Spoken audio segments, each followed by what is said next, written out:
7 and 8, Jeff Fair, Hunter Kempton. 9 and 10, Mike Dole, Josh Myers. 13 and 14, Jacob Sisk, Gene Perez. 15 and 16, Matthew Farber, Joe Kloss. 17 and 18, Tommy Tkach, Chris Safarth. 19 and 20, Jackson Cross, Zach Tackett. 21-22, Nathan Mikulowski, Randy Muse. Okay, again, best 2 out of 3. You may make surface changes. You will get your 5 minutes of practice. We'll get your lanes turned on.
Yes, you are able to make surface changes during practice.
Okay, 2 minutes remaining. 2 minutes remaining.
Okay, hold up on your practice, please. Hold up on your practice. Recycle your pinch setters to the first ball. Hold up on your practice, please. Okay, again, this is a best 2 out of 3 match. High seed on the pair has lane choice to begin the match. Once you determine that, you follow the arrows the rest of the match. Best 2 out of 3. Winners advance to the quarterfinals. You don't have to, you're good. And no more surface changes. Good luck.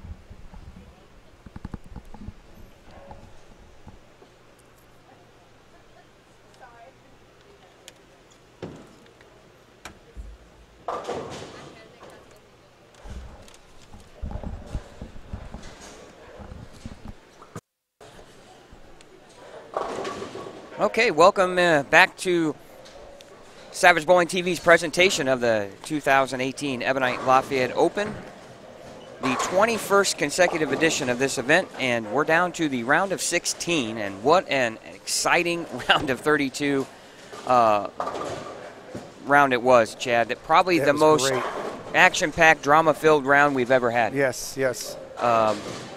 Probably 8 matches coming down to the 10th frame. Probably 3. We had 2 sudden death roll-offs. Really an amazing round. Again, want to thank our sponsors.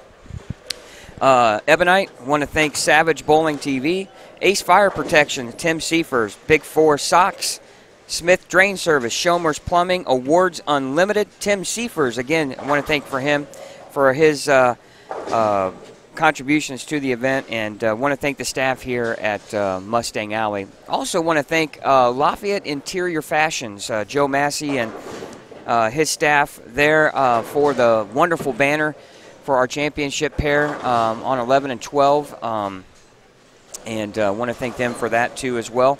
And we're looking for the 8 winners to advance here to the quarterfinals, and then we'll just be 2 rounds away from to see who will be in the final match of the 2018 Ebonite Lafayette Open. And if the rest of this event has anything like the first round, we're in for a heck of a show. That's right. Scott Gilmore, Chad Lester here with you.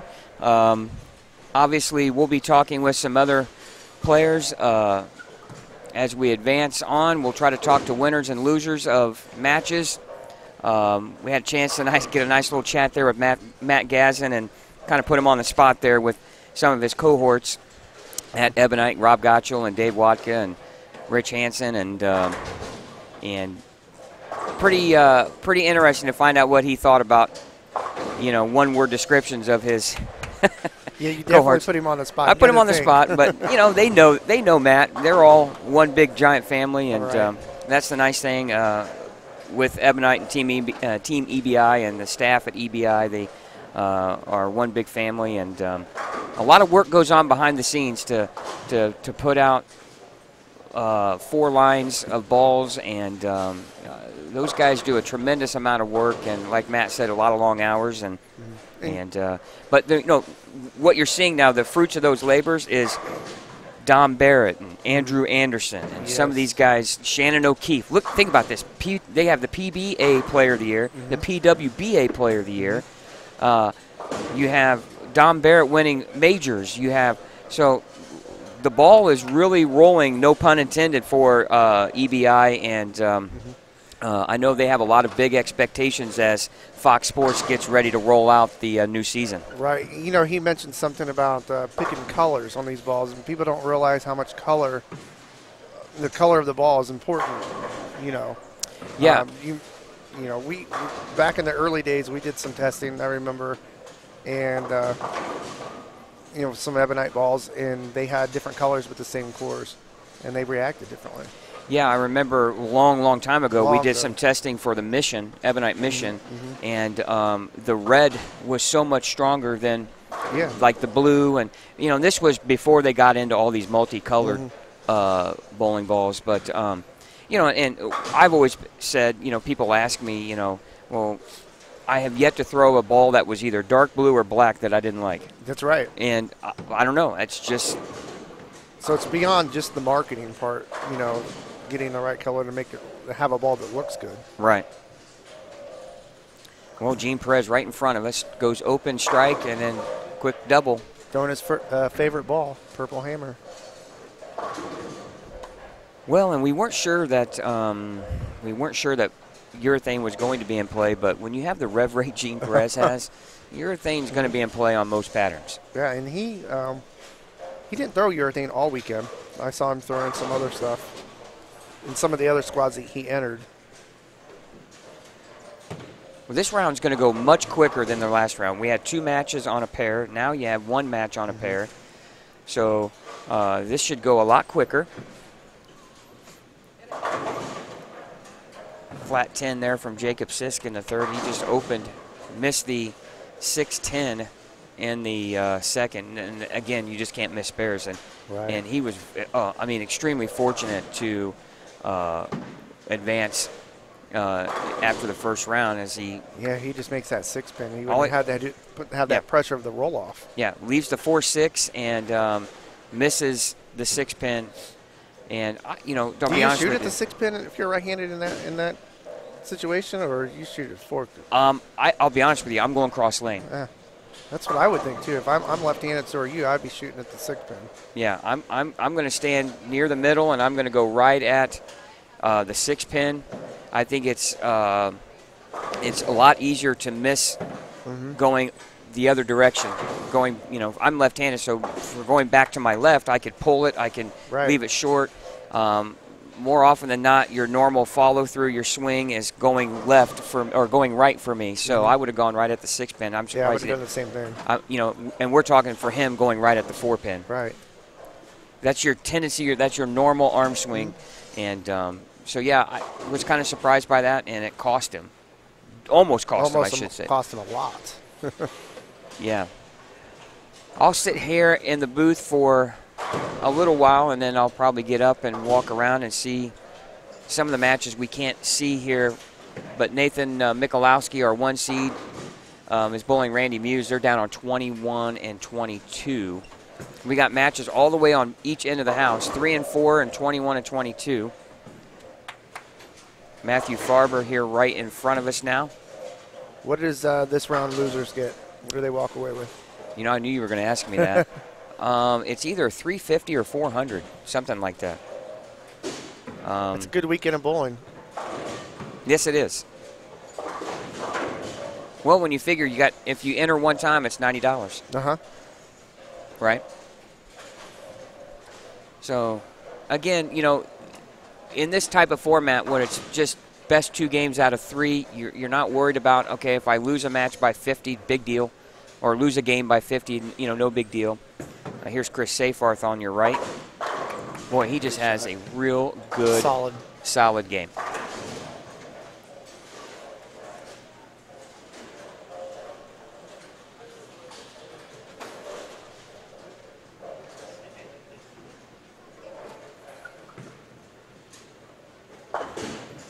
And Matthew opens in the 3rd, so he's got open, spare, open.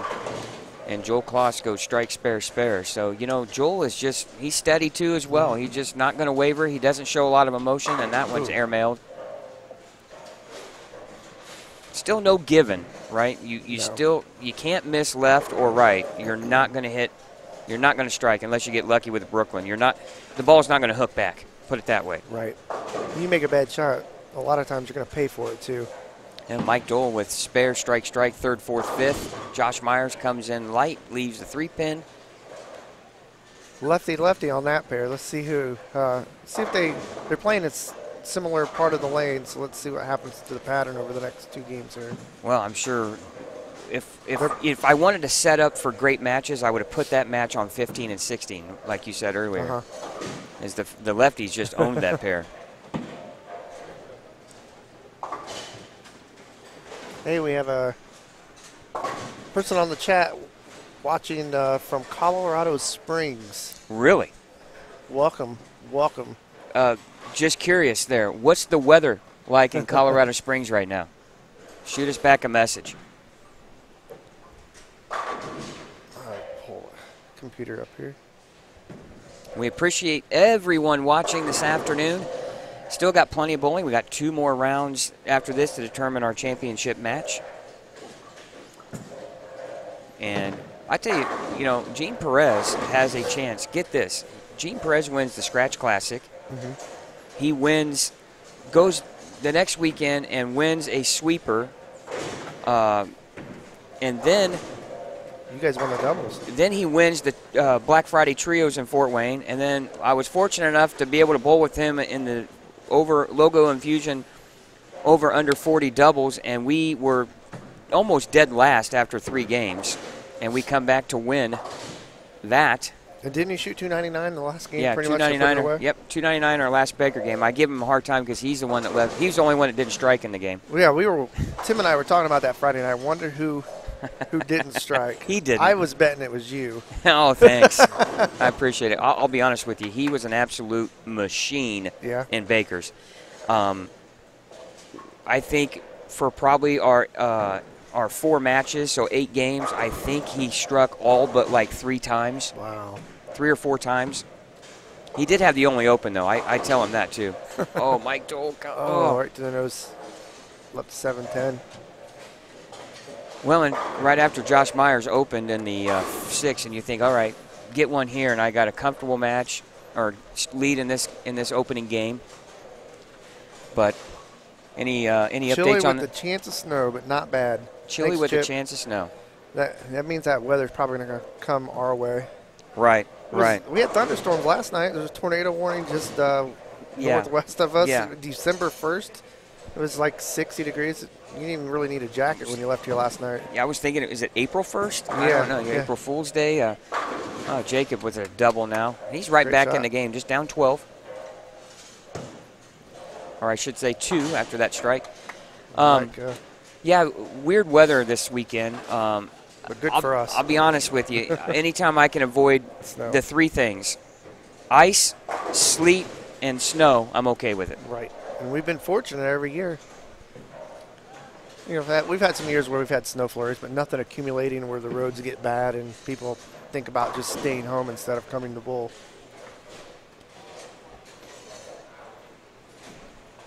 I'll have to run down and get an update on that Joe Bailey-Brian Halen match. That should be a good one. Yes. Brian Halen is a talented young player. Two-hander, bowls for McKendree. And this Hunter Kempton's good, too. I believe he's the only two-hander in the field at this point. There's two. Two? Hunter Kempton. Oh, yeah. And Brian Halen, only two-handers remaining.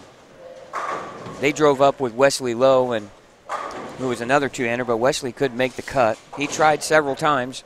I just saw him ordering some food. So he's enjoying the Doc's great food here. Yes. Again, want to thank the staff at Mustang Alley for all the hard work. And there's a lot that goes on behind the scenes to pull one of these events off. Not only is it long hours, it's you know, the staff here running the lanes, getting everything cleaned up, making sure the bowlers have a nice accommodations here in the center. And, you know, they let me use this for a whole weekend. Yeah. Which is highly unlikely for most centers to do that in the month of December. That's right. Yeah, there's a lot of coordination that has to be done between you and the center, and even really us from a live stream standpoint. We have to let them know what we're doing. You know, what we needed them. It kind of goes back and forth. But they're very accommodating. Done a great job this weekend. Hey, we have another person watching from Washington State. Washington State. Yes. Can you repeat the two-handed bowlers he's asking? Hunter Kempton and Brian Halen. Both collegiate bowlers. Brian is a junior Team USA player. Really good, young, talented kid. Very nice kid. We'll ask you a question, our viewer from Washington State. One of our sponsors is Big Four Socks. You can go on big4socks.com and order. And if you probably mention the Ebonite Lafayette Open, you'll probably get a discount. And if you're a bowler, I would highly recommend trying a pair of these out. They are amazing. I've been wearing them all weekend, and I put about 15,000, 16,000 steps a day, and my feet haven't hurt one lick. So anyway, I just thought I'd give you some advice there. Big4socks.com. Yes, they're great. Big4socks.com, and they're wonderful. Matter of fact, Shannon O'Keefe wears them. A lot of the PWBA stars wear them. E.J. Tackett wears them. Ronnie Russell wears them. A lot of players on tour wear them. So if you're interested, big4socks.com. Trust me, I think you'll be happy that you're wearing them, especially if you're a bowler or even a runner. If you work on your feet a lot, they're well worth it there too as well. So anyway, that's just my endorsement there. And also, hey, being on Ebonite staff, I'm going to tell you right now, the one of my favorite balls out right now is the Ebonite Impact. And when I bowled with Gene, I threw that a little bit, but that ball is amazing. Hybrid cover, very smooth. Matt Gazin was throwing that quite a bit yesterday to make the cut here. I don't know what he was throwing in his match. I know he was throwing the Matrix Solid a little bit, but you know, I'm telling you right now, a lot of Ebonite being thrown, not only on tour but in the grassroots. I call this the grassroots bowling tour. Yeah. These weekender events. And it just goes to show you the beauty of our sport, that you can go anywhere you want basically on a weekend, and you can bowl for 500, 300, 1,000, 2,000, sometimes more. David O'Sullivan's running a tournament in Orlando, I believe, the Peak Performance Open. That's going to pay $10,000 for first. So all kinds of things that you can bowl.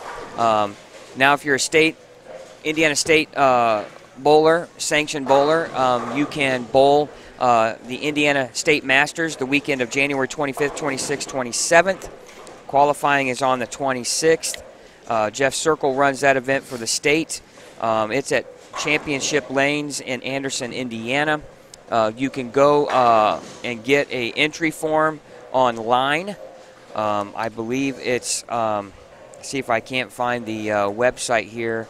I don't see it on the entry form, but Jeff Circle runs a fine event.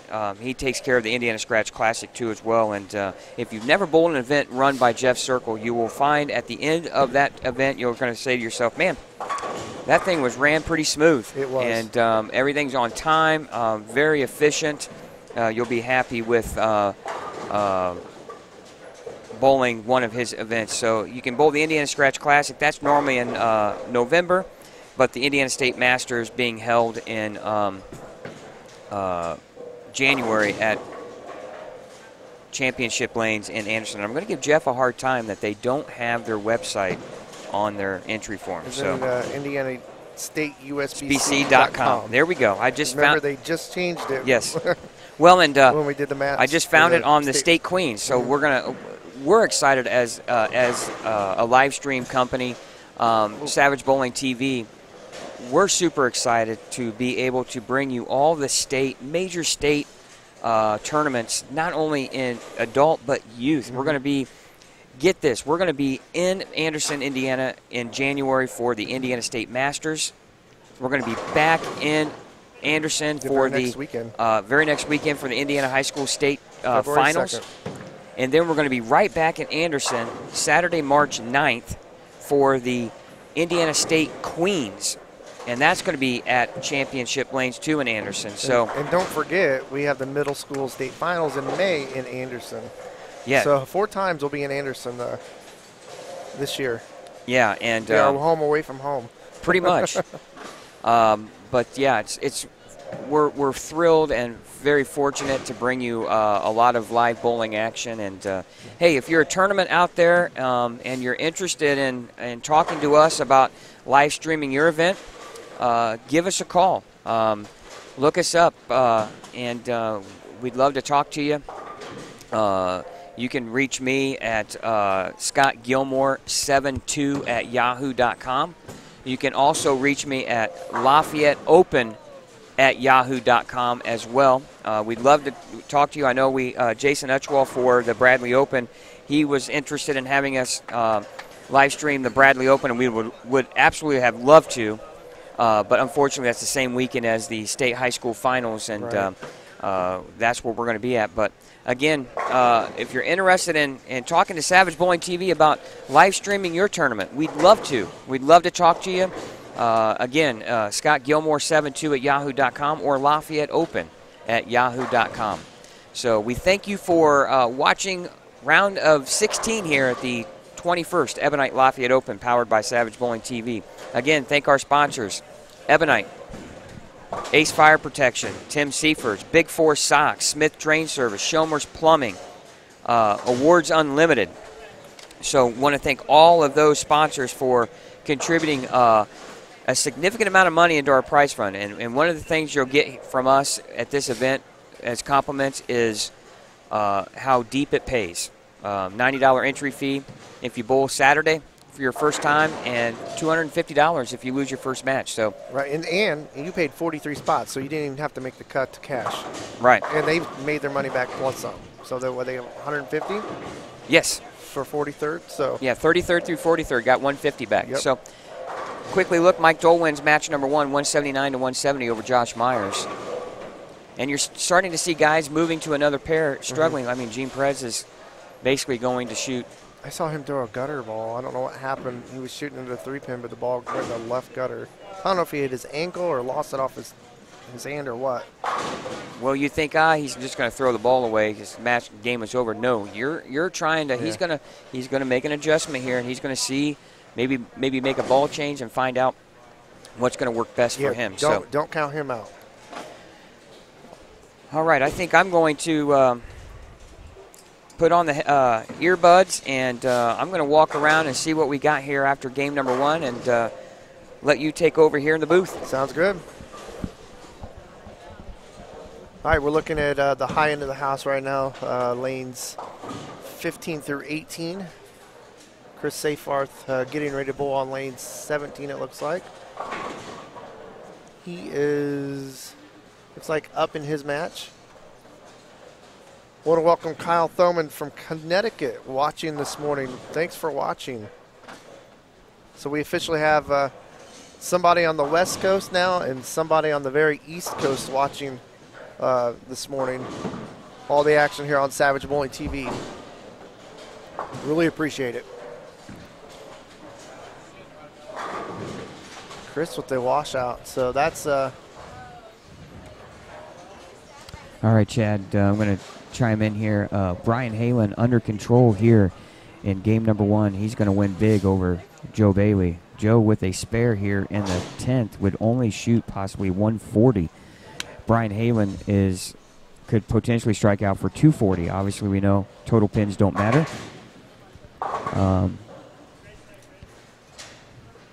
Hunter Kempton waving at me here. He's relaxed. Uh-oh. Oh. Jeff Fair now. Here's a situation of 7 and 8. Jeff Fair working in the 9th, but Hunter Kempton has 151 in the 8th with a spare in the 9th. We're seeing just a 5-pin game right now if Jeff strikes. And you're seeing Jeff right now here on the live stream. Let's see what he's got. He didn't like that shot. Well, that's a tough spare too. But that's far from over there. We'll go down here on the high end of the house and see what we have. Looks like Joel Kloss is going to win his first game. 227, 237 if he gets his final strike in the 10th. Oh, let's see what the... And, you know, he's on 15 and 16, Joel is. Nathan Mikulowski shoots 210 to Randy Muse 193, so he's got a 1-0 lead.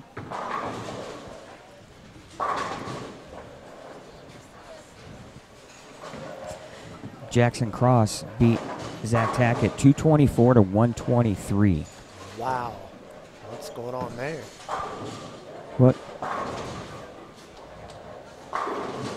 Ooh. Looks like Chris Seyfarth is going to win game number 1 over Tommy T-Cats. Chris shoots 221.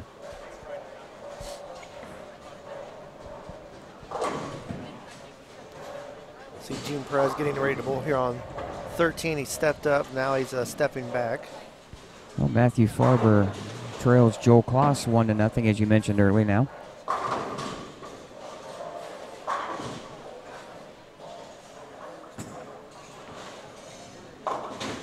He didn't look like he got out of that very good.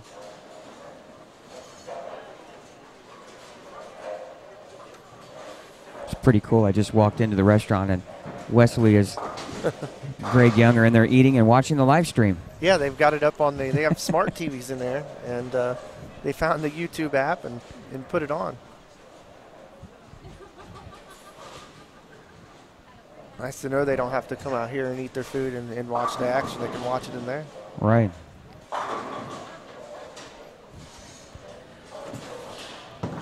Josh Myers opened in the first, so he quickly finds himself down 11 to Mike Dole.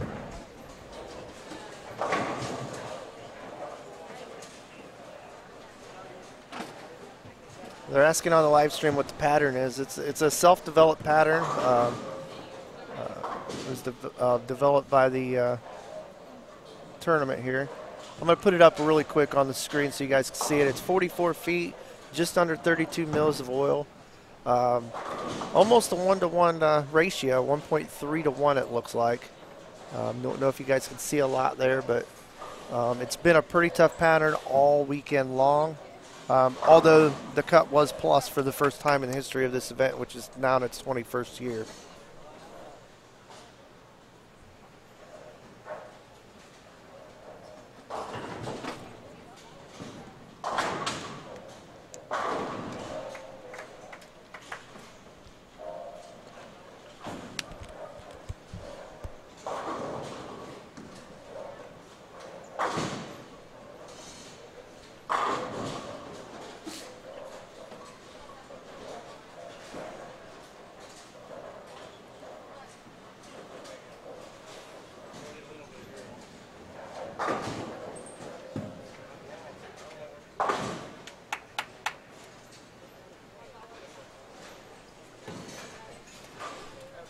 For everybody watching on the live stream, these matches are best 2 out of 3. So not total pins. So you can actually lose a match by 100 and it won't matter. Or lose a game by 100 and it won't matter. I don't know if you just saw what happened on 7 and 8, but Hunter Kempton just whiffed the 7-pin to lose by 1. Oh. 180 to 179. Oh. Yeah, he's So back there with his, you can't believe it. So Jeff Fair, if he's a cat, he just lost about 3 of his lives there. He's down to 6.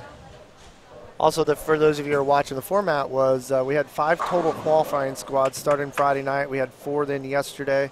If you entered in the yesterday morning squad and finished in the top 4, you were automatically guaranteed into the top 32. We then took the next 28 overall scores to match play.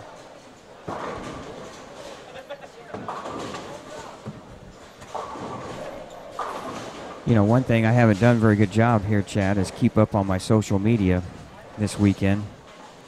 You know how much work that is? Oh, yeah. I've been trying to do that and do this at the same time. Yeah, it's difficult. I try to keep up with it, but I'm not very good at it sometimes. People don't realize social media, trying to keep everybody updated on, you know, all of the social media sites, it's tough. Yeah. Well, when we like to try to talk to everybody who's here, you know, talking on the chat as much as possible. Like to talk to people as they reply to or make comments on our videos on YouTube. Well, sometimes it's really overwhelming. We have a big change down here in the Michalowski Muse match on 21-22. Randy Muse just throws a 4-bagger.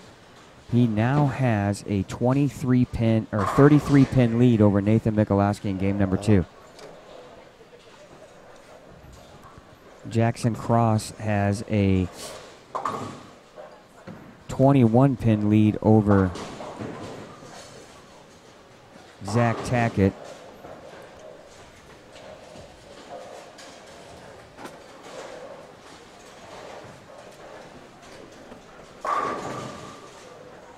Man, that's a double for Jackson Cross, and he's got a commanding lead in game number 2.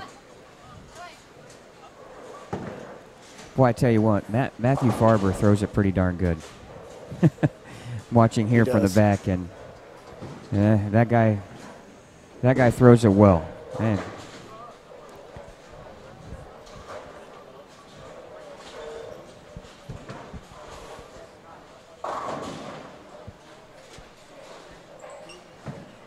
Let's go down and check on the Joe Bailey match here with Brian Halen. Joe Bailey, our defending champion, Joe still alive. Joe just opened in the second. Greek Church goes 5-1 in the second. He's got 21.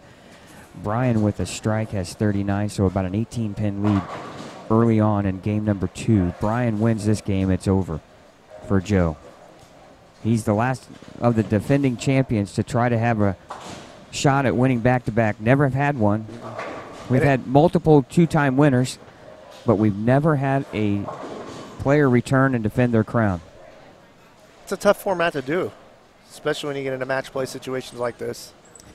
Well, and I'm not going to toot my own horn, but, you know, I had back-to-back second-place finishes at the Indiana State Masters. That's right. You know, most people will say, man, that's a heck of a job. Of course, you want to win one at least. I'm 0 for 4. I have 4 second-place finishes, but again, you know, you're right though. To get back to the final match, it just takes a lot. Right. Not only good bowling, there's some luck involved in that too as well. Right, and that's what I was gonna say. Even to finish second 4 times, yeah, that's tough luck. But to get to that point that many times is tough. Well, right now, if you're Jacob Sisk, you don't want to give Gene Perez any hope. No. And that open in the 4th did that. And we have him here. Yeah, this match is tight, and Jacob's had plenty of opportunity to take control of this match, and he just hasn't. Quitter 10 is what Randy Peterson would call that. But still, you don't want to give Gene any thought he's got a chance. Oh, Nice shot there from Joel. Josh Myers trying to play the same part of the lane as Mike Dole, but if you watch their balls, Mike Dole's is a lot more dull than, much more dull than. I don't think Mike was throwing that last round either, was he? No. So I wonder if he switched that because it was tighter or because they're both left-handed and playing, My guess, he's thinking ahead a little bit. My guess is I would imagine they're tighter down there. Essentially, essentially it's fresh again for him. I don't think there was any left-handers on 9 and 10 the last round.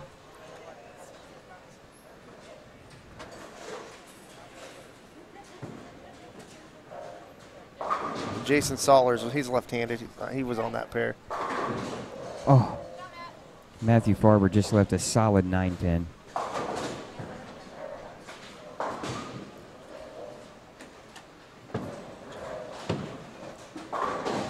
Oh, Chris Safart just left a 4-9. Oh, just a skosh high there. 4-pin wiggled but stood up.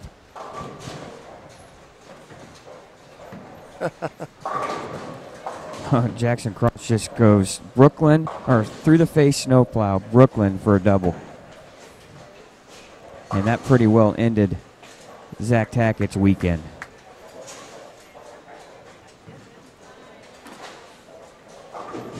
Hey, we were just called on the live stream chat the Nelson Burton Jr. Chris Schenkel of the live stream.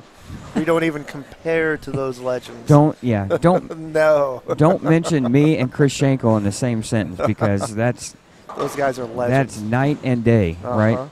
Nobody better than Chris Schenkel, in my opinion. Right. And you and Mike Albee on the State Masters or the State Scratch Classic talked a lot about those guys. Boy, Chris Safart just picked up the 4-9 split. Chris Safarth could be a name to watch here, Chad, as we move on. He is right at the head pin. He's right in the 1-2 every frame. Man, boy, Zach Tackett just... I wonder that pair was just bad for him, or he just not throwing the ball good. I don't know. Joe Bailey struggled on 21 and 22. Nathan Michalowski struggling on 21 and 22.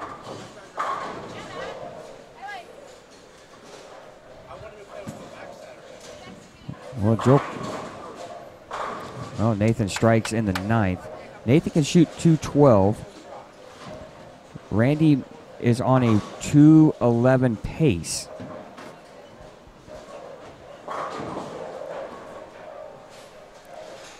So Randy needing to win this game to force game 3. Oh, high flush.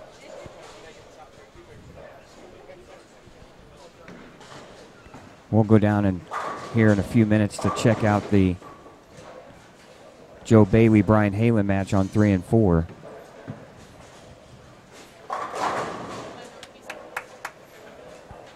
So right now the top 2 seeds, one is alive, one is gone. So the 1 and 3 seeds are still left. If you look at the top 5, and Randy misses the head pin right. So if he spares strikes 211. Nathan Michalowski can strike out for 212.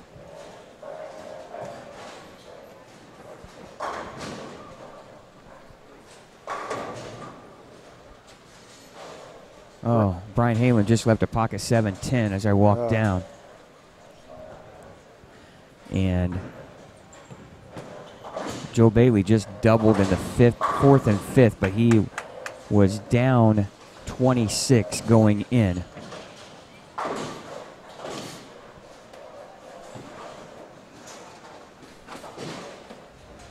Looks like Jeff Fair is in control in his match, game 2.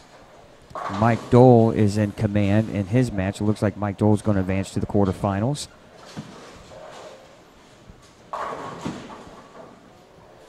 Ooh. And looks like Gene Perez is in some trouble too as well, doesn't it, Chad? Yes. Jacob's definitely putting the heat on him. Gene looks like he's a little bit lost. I mean, he went Brooklyn this last shot, trip to 4-7 on a Brooklyn. He's going to take a re-rack here on lane 13. Maybe to give himself a little bit more time, but he does have a double, but the frame before that, it was a Greek Church. Randy Muse opened to the 10th, and Nathan Mikulowski gets the first one in the 10th and 9, and he would have won his match, but he comes in high and leaves the 3-6. And that's going to force game 3 down here on 21 and 22. Gene just made a big move inside. He moved way in, crushed it, left solid 9. So it looked like a really good move.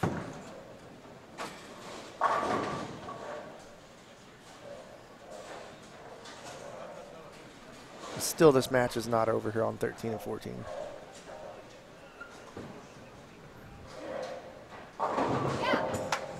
Want to thank everyone again for watching the 2018 Ebonite Lafayette Open, powered by Savage Bowling TV. Want to thank the staff at Ebonite, Brad Bridges, Dave Watka, for their help in sponsoring this event again. They've been with me for a long time, and I tell you, that's a valuable relationship for us, and we hope we do the Ebonite brand justice. We encourage you to try some of the product out. There's a lot of guys on tour throwing Ebonite. Matter of fact, when Don Barrett won his major, he started out with the Matrix Solid for several games. And so not only that, the impact, the choice, all really good stuff. Steve Novak was throwing the choice a lot this weekend to make the cut. Matt Gazin threw the impact a lot and the Matrix Solid to make the cut. So a lot of Ebonite guys here. Matthew Farber throwing, he's on Ebonite staff. So a lot of guys. Joe Bailey's another Ebonite guy here. So a lot of EBI guys and Ebonite guys having success here this weekend. Yeah, I'm highly impressed with the equipment they came out with in the fall. A lot of good choices. No pun intended. Now Chris Safarth with another strike. Well, he's just right around the headband. Jacob Sist on the spare in the 8th frame. Right Puts now. him up by 18. He just needs to match whatever Gene does. That's if Gene right. spares, he spares. Gene strikes, he strikes. He's going to win this match. Now here's a big shot from Matthew Farber. He's down 1-0 in this match. He's got 99 in the 4th with a double in the 5th, 6th, now 7th frame. Deep inside line. Oh, I'm telling you what, this kid really throws it good. He is pumped up. And he is such a nice kid, too. But that guy is deadly. Tommy T-Cats bowling Chris Safar just left a pocket 7-10, and he's just wondering what's going on. The Mikulowski Muse match just started. Game 3. We'll come back to that here in a little bit. Jacob Sist throws a strike here in the 9th. That's going to Gene needs to match him to have any chance at all, really. Well, Gene needs to hope that Jacob makes a mistake. Well, the tide has turned down here, Chad, on lanes 3 and 4. Joe Bailey, 99 in the 6th with a strike in the 7th. Brian Halen opens in the 5th and 6th frame and spares in the 7th.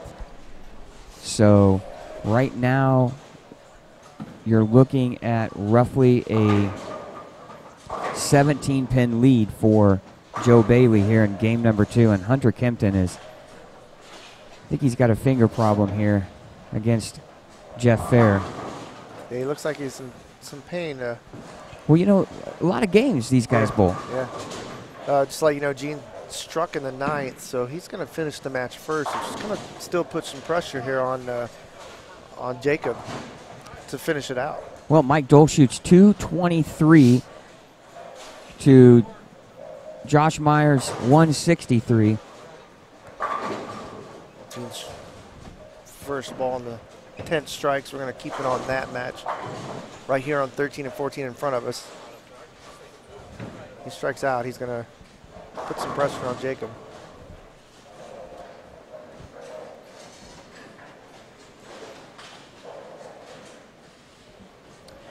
And Jackson Cross shoots 213 to 144 over Zach Tackett. So Jackson Cross finds himself in the quarterfinals.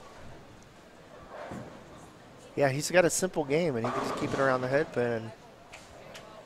Oh, Joe Claw strikes in the 8th. He can still shoot 229. This match is far from over. Uh-oh. I should Great say shot this by game. Gene. What do we got over here? 190. Going to be in the upper 190s. So that's going to force Jacob to get the first one in the 10th. Yep. Well, put it this way. If Gene gets 9 or better, that will force Jacob to strike first ball in the 10th. And if you're Gene, this is a position you want to be in. You want to finish the match first to put the pressure on your opponent.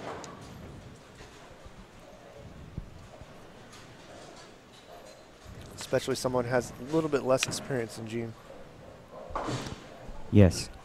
I think if you're Gene right now, you get 9 or better here. You love to finish this first and put the pressure on Jacob. And he has moved way deep. I tell you right now. He's got a great reaction. Once he made that big move. If I'm Jacob, I'm thinking I got to strike right here because you do not want this going 3 games. No. When you're watching Gene's look right here. That's right. So here it is for Jacob. He strikes, he moves on. 10th frame. Strike will advance to the quarterfinals. Anything less, and we're going to go to game number 3.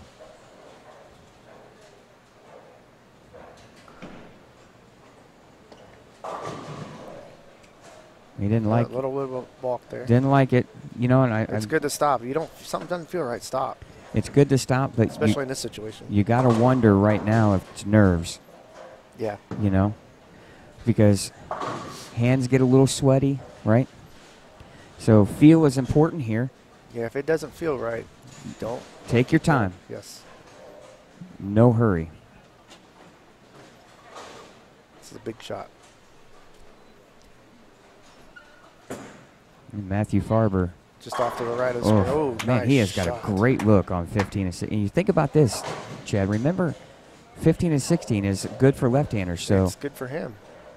Looks like it's pretty good for Matthew. Here we go. Back to Jacob now on lane 14. Oh, it's got a chance. Oh, buried it. Goodness. Great shot. Wow, what a shot from Jacob Clutch. Sisk. That, what we say, ladies and gentlemen, is money. Yes. He When got you- out there and threw probably the best shot he's thrown all match. When you get up in the 10th frame in a clutch situation and you can throw 10 back like that with authority, that is a statement. And he knocked out one of the hottest guys in Indiana right here. That's right.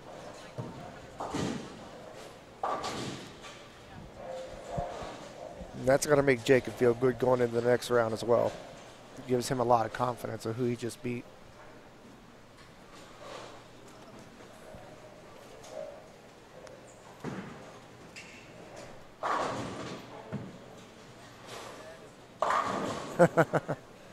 Little cave-in shot there. Yeah, it doesn't matter now, Nope. right? He threw the good one when he needed to. That's right. Go down to 7 and 8. I think Jeff Fair's got the. Oops. Jeff Fair's got a nice little string going here. That's right. And so we put the camera on him. Yeah, I jinxed him. As soon as I walk down here, he probably wants me to go back to the other end of the house. Yeah. Now, Joe Bailey opened in the 9th.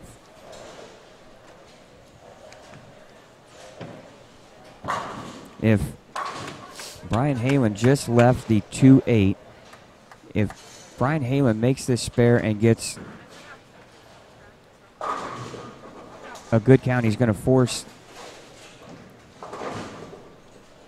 Oh, and he just opened. Oh, man. He would have forced.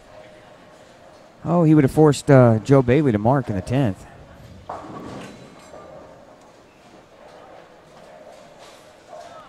Three and 4 looks wicked right now. You know, it's not surprising. I mean, we bowl league here, and it's tough even during league. Well, we were using 5 and 6, but 5 and 6 we were having an issue with. We were having an issue with some ball damage. Oh, okay. So we had to move them off 5 and 6, and the only direction we could go was left. 3 and 4. Yeah. We couldn't go right. So, oh, Joe Kloss opens.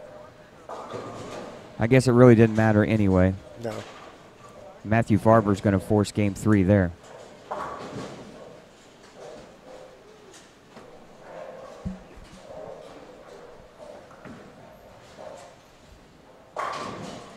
Oh, Jody hit the head in there. Boy, if you're Brian Halen, you got to be kicking yourself for missing the 2-8. Right. Anything can happen. Okay, we're going to be down to basically 3 and 4, 21 and 22, and 15 and 16 are the only ones that are going to go 3 games here. So right now your advancers are 24 seed Jackson Cross, 12 seed Mike Dole, 6 seed Jacob Sisk,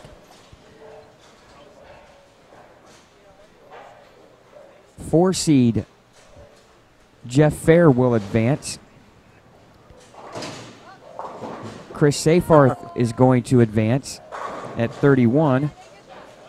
And now we're going to be down to get an update here on the Nathan Michalowski and Randy Muse match.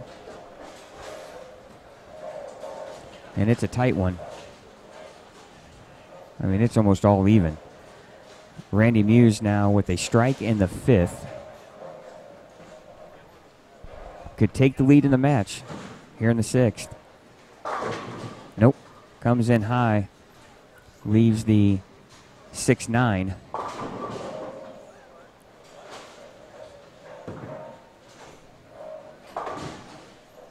Well, Chris Seyfarth, the 31 seed, is going to advance over Tommy T-Cats here.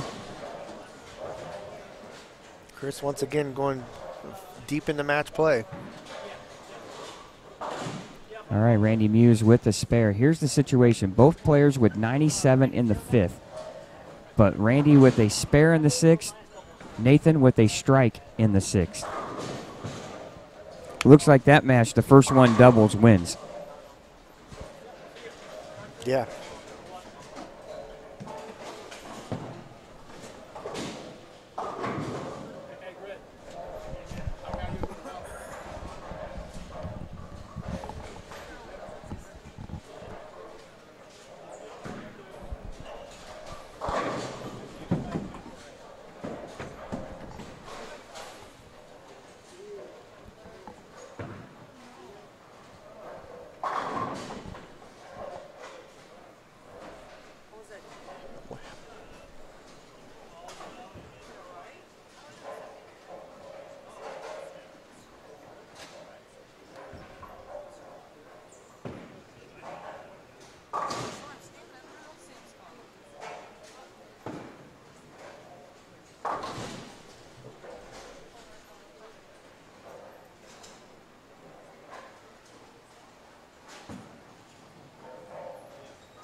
Well, Jeff Fair is wrapping up his game in his match. He'll advance to the quarterfinals. Let's see down here on the high end.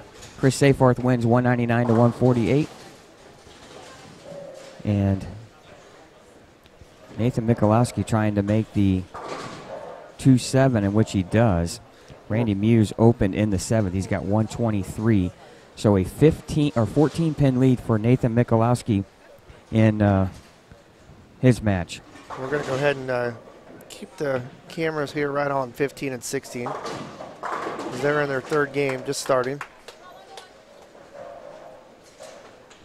What's going to be nice about this is this round of 8 is going to be on 9 and 10, 13 and 14. You'll be able to see every match during the round of 8.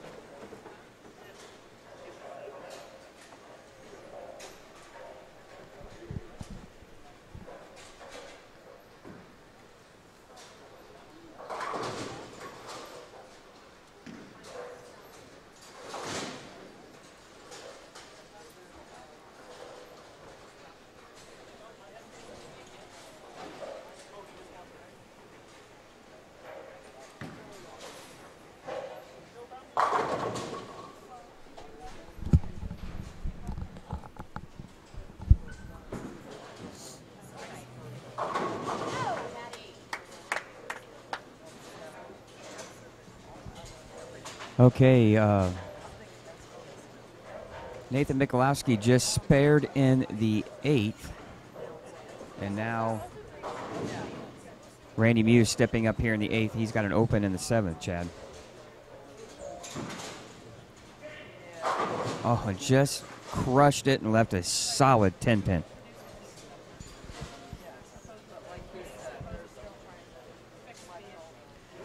Well, we're soon to be down to the final 8 bowlers.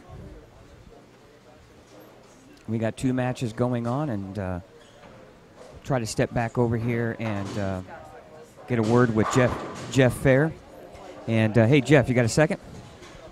With Jeff Fair here from Ohio, and Jeff, you kind of grinded your way after match number 1 against Zach Weidman, and now you look like you had a really good look against Hunter Kempton here in match number 2. I did.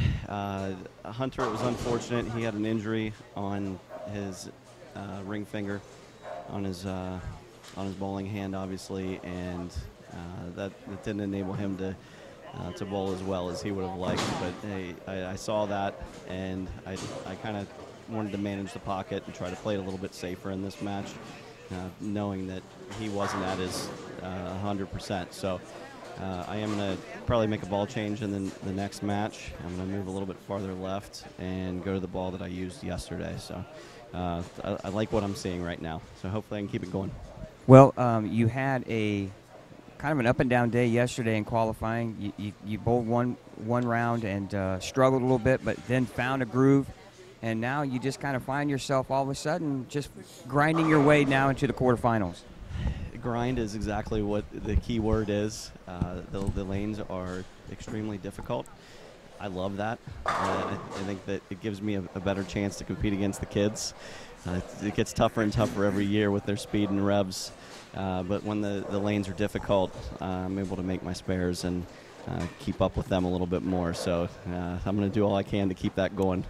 Well, you know, if you make a deep run and continue on to the finals, you know, you're never going to hear the end of my ribbing, correct? I do. You've been trying to get me to bowl this tournament for 20 years, and finally was able to do it. And glad that we were able to come out and support the tournament. You do a great job.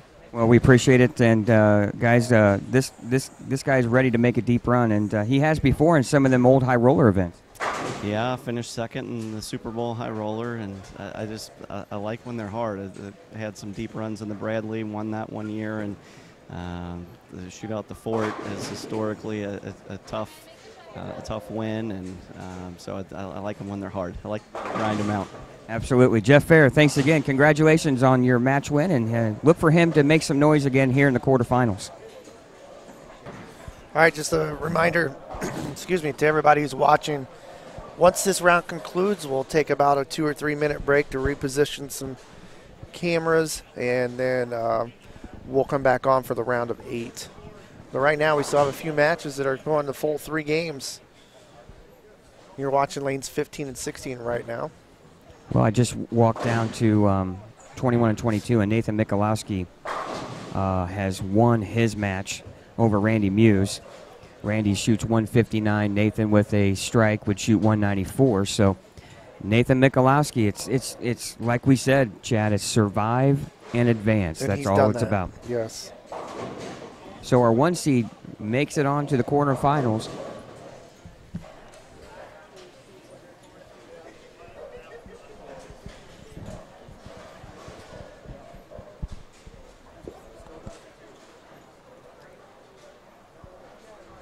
We're down here on 3 and 4 with the Joe Bailey Brian Halen match. Brian starts out strike, spare, strike. Joe Bailey starts out strike, open, spare, but he just left the 3-6-7, excuse me. Trying to convert this. And he makes it. And Joe is probably, unfortunately for him on the draw, has probably bowled the 2 toughest pairs. Yeah. 21 and 22 and 3 and 4 are not kind. So if he gets off this pair, look out. You might see some noise here from Joe Bailey. So, but he's still got a long way to go. And now we're back over here on the Kloss-Farber match. Big strike here for Joel if he can double.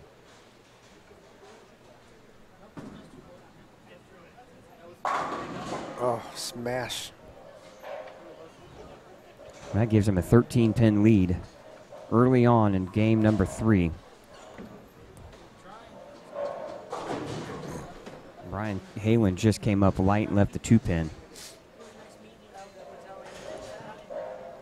They are tough, but not only are they tough, when you get into a stressful match.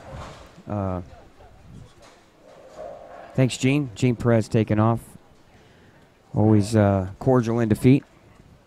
But again, Gene Perez, one of the hottest bowlers in the state of Indiana right now. We're going to walk down here and take a quick check with Mike Dole. And Mike, I was talking to Jeff Fair, and I kind of put you in his category from, grinding your way through qualifying and grinding your way match after match, and now you find yourself in the quarterfinal. What's it been like? They're tough. It's all been about spares. I mean, my first match with Mike Kahn was just trying to put some doubles together, but stay clean. And there's a couple of split pickups that really came into play. And I mean, this last match was a grind out match too. 2 lefties. It was just making sure you could fill frames because they're tough. Well, we saw Chad and I commented on. I think it was were you on 17 and 18? Yeah. Different ball from what you threw down here. What was the strategy there? Well, it started with me and the other lefty down there. We really opened them up pretty good, so I could throw a different ball. And then down here, I knew it was going to be a grind-out match because nobody had bowled here before for us, and we didn't have time to break them down as much as we did because we had 15 minutes of practice. So I was just trying to do something that was the safest, that was going to hit the pocket, because I didn't feel like it was going to be a very high-scoring match, which it proved it was pretty accurate. So I just wanted to get 9 and avoid all the splits I possibly could. Well, you find yourself, again, making a deep run here, and you're going to have the same type of strategy. You're going to try to play the same part of the lane you've been playing? I think so. I know I've been kind of watching the board to see who I'm following, and Gene just got done off that pair, so that pair's going to be a little different than everything I've bowled so far because Gene likes to hook it a little more than me. But strategy so far right now is, the scores I don't see the right scores getting super high. I mean, obviously they could, but I think it's going to be a tough route the whole way. So right now the goal is just to fill frames, and 200 is still a good score, so we're going to go that way. Absolutely. Good luck, Mike, in quarterfinal round. Look for him, guys, on TV. And I don't know if you noticed, Matthew Faber, so he's Farber, sorry, is way in. He's standing in front of the ball return on the right lane. Well, I see. He's gotten extremely deep. He's in a position where he's got to look for some strikes. Mm-hmm. Joel throwing a 3-bagger here in the 3rd through the 5th. Matthew needing to throw a strike or 2 here.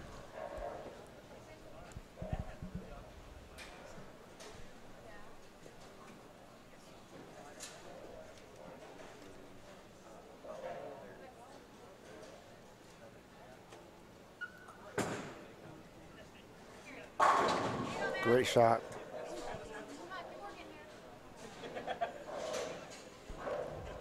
Okay, we're down here on 3 and 4. Joe Bailey with another 3-6-7 on lane 4, and he makes it. That's back-to-back 3-6-7s. This is just a grind-out dogfight down here. 17-pin game, 17-pin lead for Brian Halen early in game number 3. So we got 2 matches going here. 3 and 4 and 15 and 16.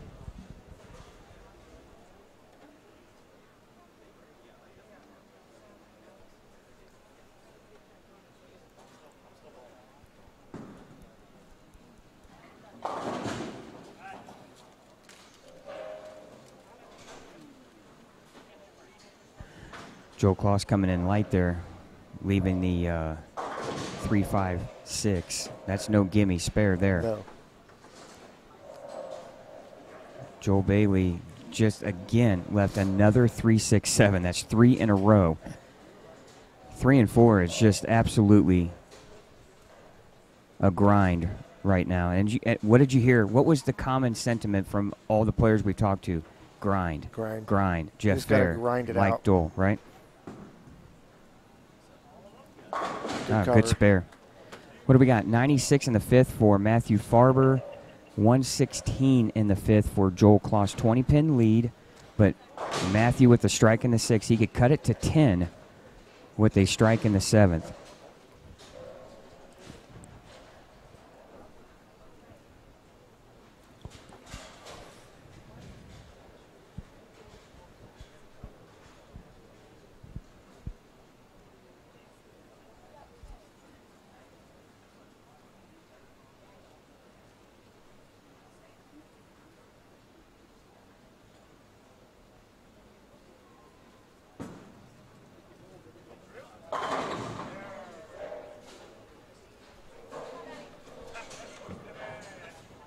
Joel struck there in the 7th frame. Well, right now, neither player on 3 and 4 can throw strikes. So if you're either one, you're thinking just get 9 spare, fill frames. Maybe I'll get a break here from my opponent, but neither one can strike on 3 and 4. How many times do we walk in here during league and we see her on 3 and 4 and we're like, ugh. Oh, man. Anytime I look up at the screen and I see our team's names on 3 and 4, I know I'm in for it. All right. Brian Halen looking to convert the 10-pin to keep a 21-pin lead. He makes it. Excuse me, that's a 19-pin lead right now for Brian Halen.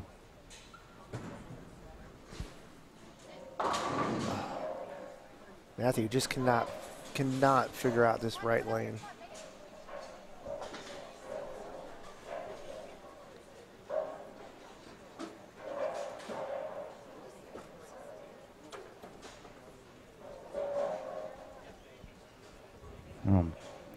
Definitely not what Matthew Farber needed there in the 7th. No, this right lane has gotten him the last 3 frames. Surprising he looked so locked in after game number 2. That's how quickly these lanes can change. Yeah, in every miss it's been high. The ball's just jumped. He either needs to make a ball change. I don't think he can get any deeper. He's already standing in front of the ball return. Well, Brian Halen just struck in the 7th, and he's got Joe Bailey on the ropes right now, so Joe's got to start striking. Spare down here for Matthew. He's going to have to figure something out. 3 frames left.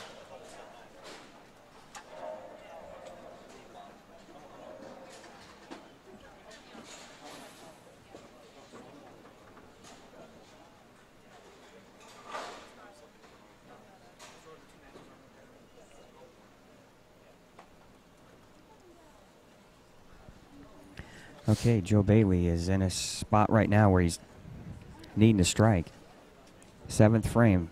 Frames are winding down here quickly. Both pairs of players are starting to really take their time.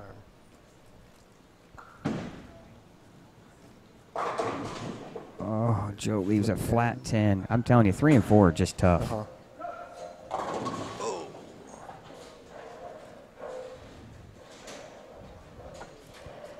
278 on lane 15 for Matthew Farber.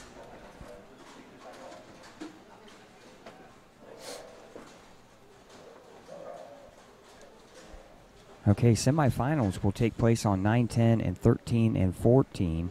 Quarterfinals, we're going to put 2 bowlers on a pair. Semifinals and finals will be on 11 and 12. Here's Joe Bailey to convert the 10-pin. He gets it. This is a must-make for Matthew. Yes. If he makes, he still shoots 213. Joel Kloss is on a 216 pace. Anything can happen, but he needs to make the spare. Oh, that's a tough spare. Wow, he makes that look so easy under those circumstances, doesn't he? Yeah. Wow. Now back to the Joe Bailey match, and right now Joe's got to get a strike somewhere. He threw a good shot in the 7th, but couldn't carry the 10. Oh, and he absolutely piered the 1 in the 8th. It's like Joe's using a little bit more loft to try to get what he needs down there. Well, he's playing such a deep inside line that he's got to get the ball down the lane. Lofting the heads will delay the hook. Shot for Joel. Oh, he got a strike. Well, you know, really for Joel, what a break to bowl on 15 and 16, maybe. Yeah, he bowled good on that pair up last night.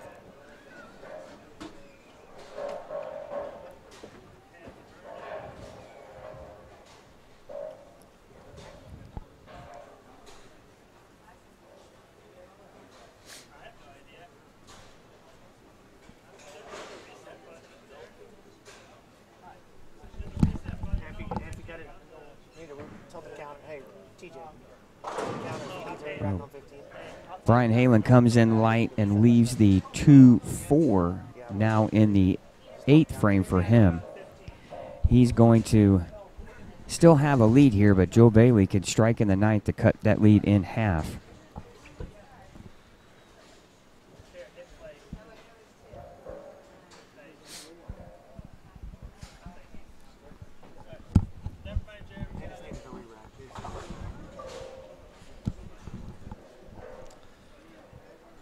All right, Joel's asking for a re-rack on 15.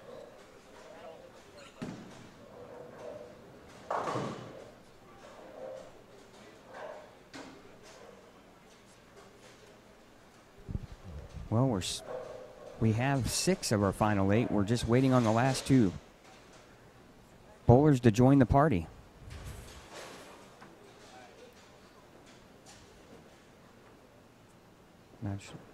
There we go. Now, quickly down here, the Brian Halen-Joe Bailey match on 3 and 4.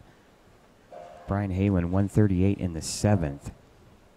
Spare in the 8th. Joe Bailey, 118 in the 7th. Strike in the 8th. Big shot here. Foundation frame for Brian Halen. 2-4-7-8 for Joel.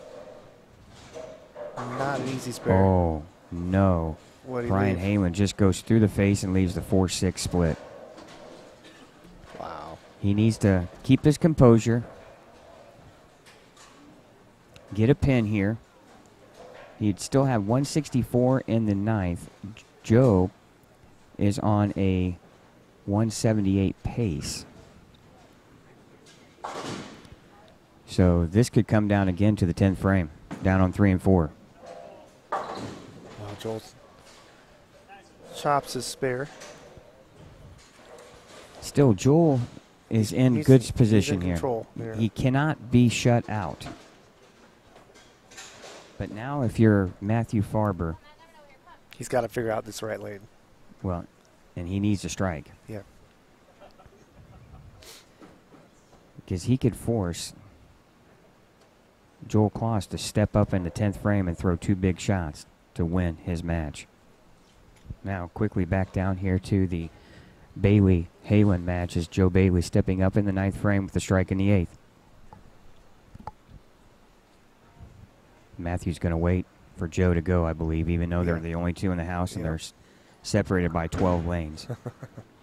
Oh, that's courtesy. Oh, Joe That's Bailey courtesy. just Nice shot. cured the one in the 9th.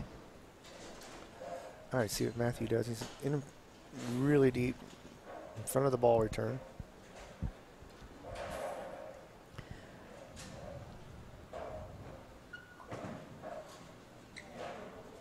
Again, went high.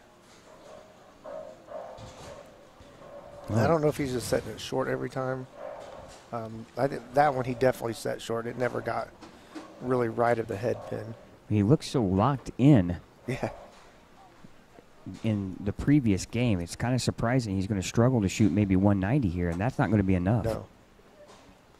Here's Joe Bailey. He can pretty much put this match away with 2 here in the 10th. Oh, Sounded good. solid wrap 10. This is going to come down to the 10th frame, though. Again, field ball is going to be critical here for Joe Bailey. If he fills 20 pins here in the 10th, it's going to force Brian Halen to double in the 10th frame. And that is no given. Nope.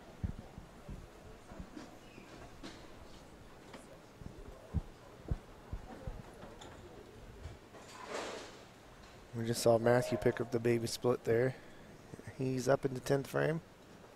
Boy, Matthews picked up some really tough spares here to just kind of hang around. He's scratching and clawing. All right, Joe makes the spare. All right. Big field ball here for Joe Bailey. 9 or more will force Brian Halen to double.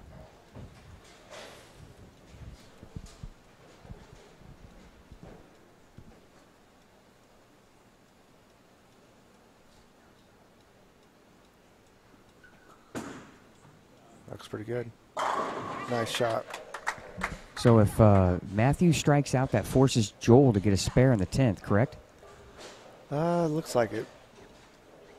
I'm not down on your So end. you want to be 211. Yeah, Fill ball here for Joe Bailey. he'll need a mark. 9 or more will force Brian Halen to double. Oh, 10 Nice back. shot. I tell you what, Joe Bailey, 3 consecutive frames left to 3-6-7, picked him up every time, and then throws 4 of the next shots dead flush in the pocket, gets 3 strikes, and has now forced Brian Halen, who was in control, to double in the 10th.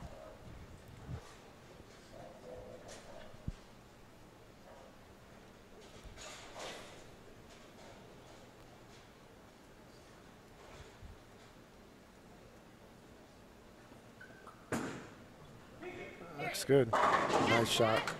2 clutch shots. He liked it too. He's fired up. All right, 10th frame here for He Brian knows. Halen. Chad needs the first one here in the 10th. Anything less than a strike here, Joe Bailey advances to the quarterfinals. Oh, he gets the first one. Man, I'm telling you, I don't know why I'm nervous. Palm sweating. I'm not even bowling and I'm nervous. I don't know why. You just, when you're been in this position before, you know what a bowler's going through, right? And you know that internal, heart rate and so forth is really working hard here. That's what they're trying to do, is keep themselves calm. But these kids have been in this position a lot of times. Brian's been in this position bowling Junior Team USA events and collegiate events and other tournaments. He knows what he's got to do here to make a good shot. Really, basically, Matthew Farber just trying to get a good count here. He's pretty much done all he can do in his match. Joel just got a mark in the 10th to win that one. Here's Brian Halen. This is to win his match. Nice shot. Well, it's all up to Joel now. He marks and keeps it on the lane. He's good. All right, Brian Halen, strike to win. Anything less, Joe Bailey advances. Oh, and he gets it. What a shot by Brian Halen. Now, he's just going to fire that right down the middle, if you ask me. Yeah. He just needs 3 pins. But both bowlers stepping up big, and Joe Bailey leaving that solid 10 pin in the first ball in the 10th, and he knew that was... Guys know you just can't give other bowlers an opportunity. All right, back to you over here, 15 and 16. All right, here we go. Joel just needs a mark to advance. Uh-oh. Oh, Brooklyn. He'll advance. Well, you know Keep it what? on the lane. It happens. Yeah, I saw him tugging. I'm like, oh, no, it's going to go through the nose. But Well, and it crossed over. Matthew, obviously you hate to get beat by Brooklyn, and I know Joel hates to throw Brooklyn to win, but Matthew had his opportunities there. Yeah. And I think if he could have figured out that left lane or right lane, he would have probably advanced in this match. Well, our quarterfinals are set. As soon as That was, I will have to say, a very nervous-looking throw there from Joel. But you know what? That's part of the game. Yep. Brooklyns and breaks are part of bowling, and you can't control those things. So, well, that concludes the round of 8 here at the 2018 Ebonite Lafayette Open, powered by Savage Bowling TV. Joel Kloss and Brian Halen form our final 2 to join the party of 8 here in the round of 8. Quarterfinal action will begin here in just a few minutes. We'll sign off for now, and we'll come back here when we start practice for the quarterfinal round at the 2018 Ebonite Lafayette Open. Sit tight and enjoy the broadcast. Thank you.